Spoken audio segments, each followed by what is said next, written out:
Good morning, everybody, and welcome back. So today I have a few projects around the house, and the girls are coming to see me.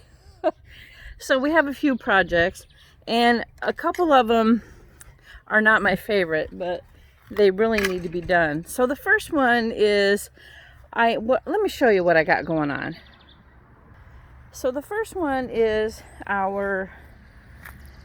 and you can kind of see, so our zucchini plants are kind of going a little crazy, and we need to cut some of these back because it's covering up the foliage of our eggplants. So we need to tame that so that it doesn't get super out of control and our zucchini doesn't overtake our eggplant right here.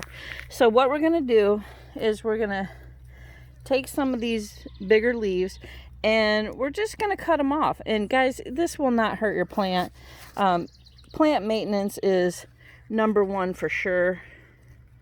So we're going to cut some of these off.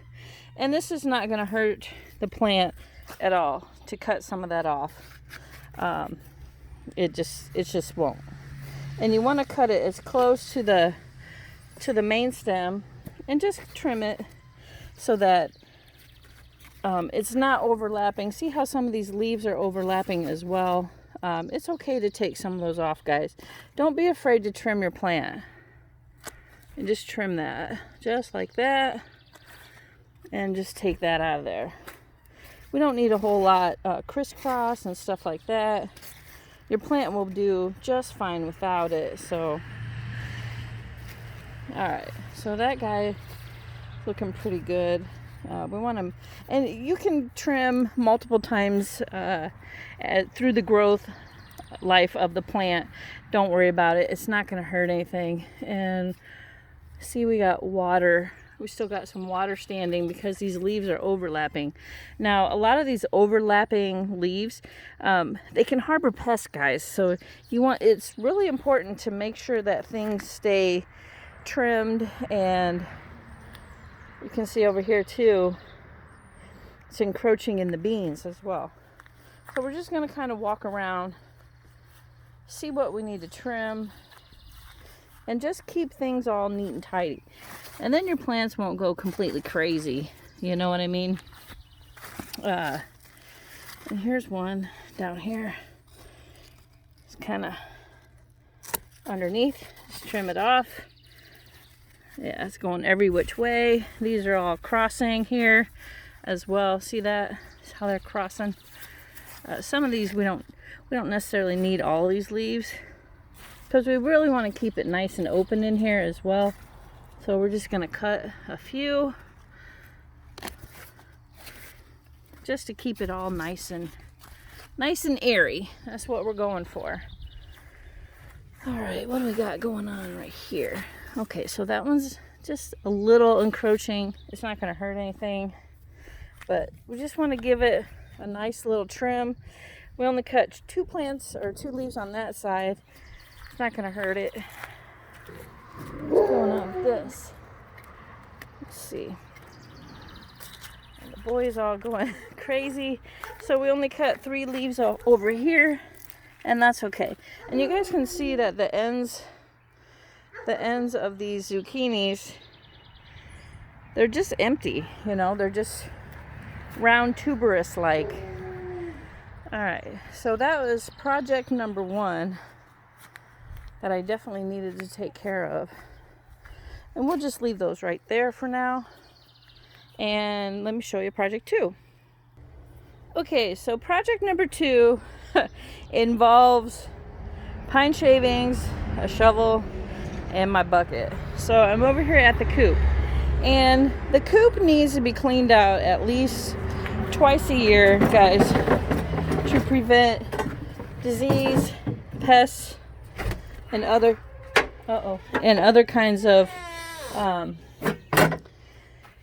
like rodents and stuff. So you can see in my coop, it's time. It's almost to the top of the bottom roost. And I need to get this bowl out of here to save that for winter time. And it's got some bunch of cleaning to do today, guys. Okay guys, so I have this set up so that I can scrape this out, and I'm gonna let you guys watch while I get my bucket and that ready. Alright, my bucket ready. So basically what I do is you just want to start scraping out, guys, because we're going to put new bedding down when we're done anyway. And you want to clean off these roofs as well. We don't want any vermin or anything getting on there. And a little tidbit for your coop, guys, put linoleum down where they roost and stuff, because it keeps the poop from ruining your wood. I covered this back 2x4 and it has worked wonderfully. I love it. It just scrapes right off. And I need my little scraper too. Forgot to bring it, but this will do.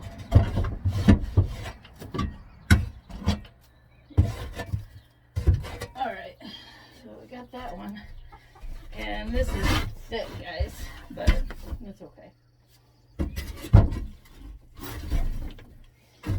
Oh yeah, it's time. Whew. Man.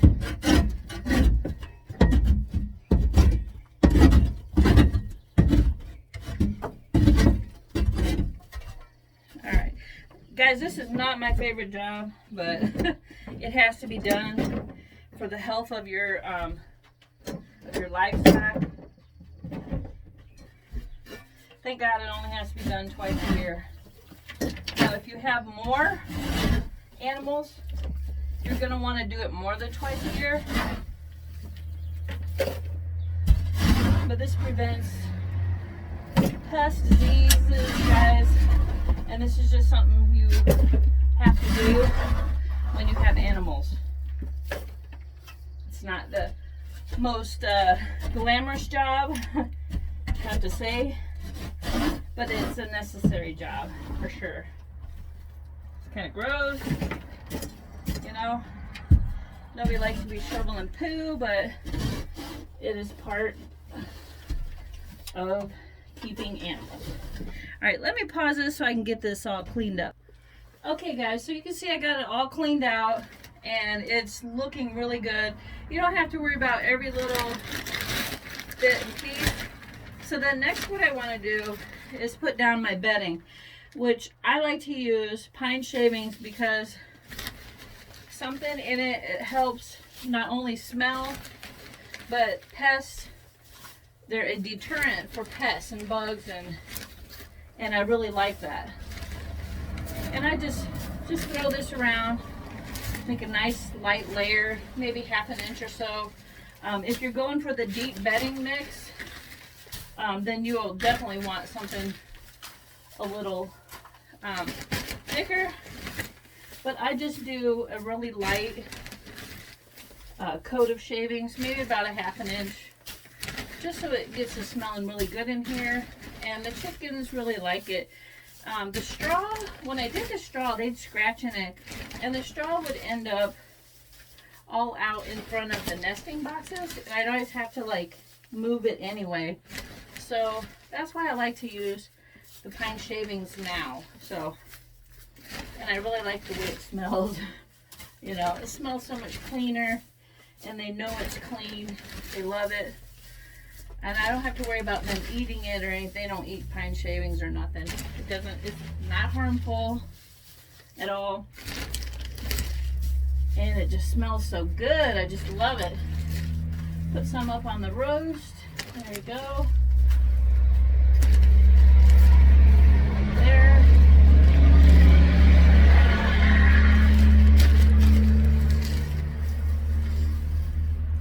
Alright. So that should be plenty for that. Alright, let me show you. So here we are on the outside. And this is just basically straw. There's not a whole lot of poop in this one. And Opal's in the nest box. So there you have it. That's how I clean out the chicken coop. And let me turn this around. Yeah, I'm sweating. It's really hot in there. As far as like, I mean, it has great ventilation, but it's kind of hot. And they like it. So, all right. So that's project number 2 done. And let me show you. Look at this. A whole bucket full. That's how I know it was ready. Because, I mean, just looking at it, you can tell that it's ready. What does he got? No. Let me show you. He grabbed this big old pile of poo. I gotta pick it up. Put it back over there. God darn him. He's so nasty. Alright, so that's going in the compost bin. Hi, ladies. Oh, look at the babies. They're gonna come out and say hi. Hi. Hi, baby. They've come to investigate. They're so cute. Alright, guys, so let's take this over to the compost bin and get rid of it. Another project done. So like I was saying, guys, when you have a homestead or have animals and stuff like that, you have to be the keeper of their lives, basically. Their lives are in your hands, and being a good steward to that animal requires way more than just food and water, guys. It's a lot of work, I'm not gonna lie, but it's very rewarding in the same sense. Getting your hands dirty. So, as Alicia would say, she's a kind of a prissy kind of girl. She likes putting on makeup, does her hair, that kind of thing. And we were talking about animals the other day, and she was saying that just having chickens has really made her more aware of where your food comes from, and having high quality eggs means taking care of that animal as best you can. So let's set this up and dump this. All right, let's get this dumped in there.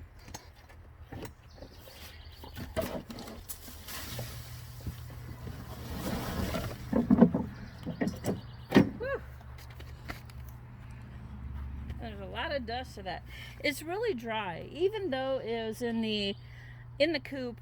If you have a much bigger coop and it's not very well ventilated, I would request wearing a mask, because you don't want those fumes from all this chicken poo in your lungs.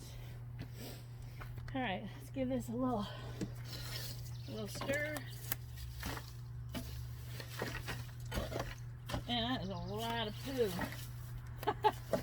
And then what we're gonna do later is we're gonna water it, and then we'll be done with that.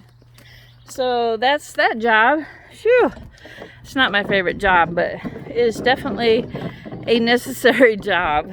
You know, you have to keep your animals healthy, and part of that is providing a good home, not just food, you know. So like I said, we do it twice a year, and it's really only takes maybe 10 or 15 minutes to get it done, and then you're done. Yep, you're done for a while. So all right, let me put this stuff away, and then we'll be back.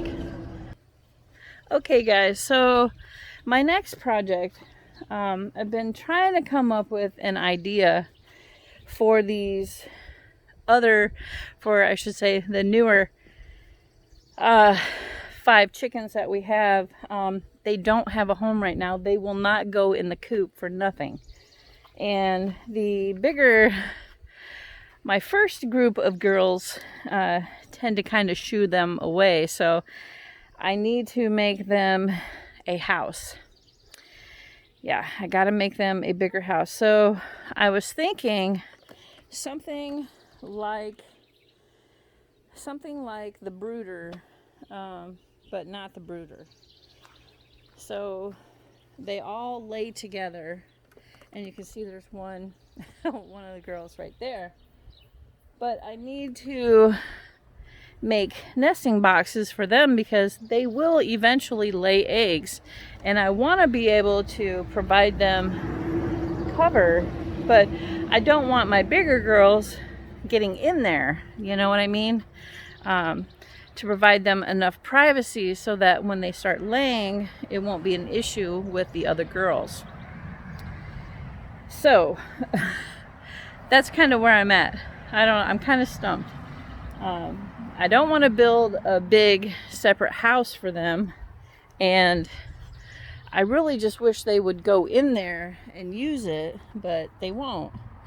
So what I was thinking of is somehow making them a home underneath, but it's a false bottom. There's just chicken wire underneath that so that pests can't dig their way underneath there as well. But then let me show you what else I was kind of thinking. So I might have to think about this a couple days. And oh, hi guys, there's little fat Alan.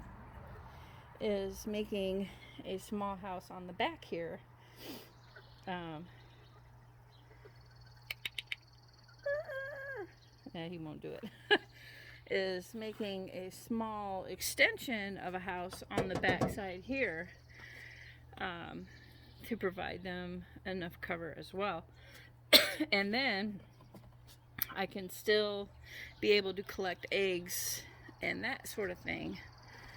So I'm at a loss, guys.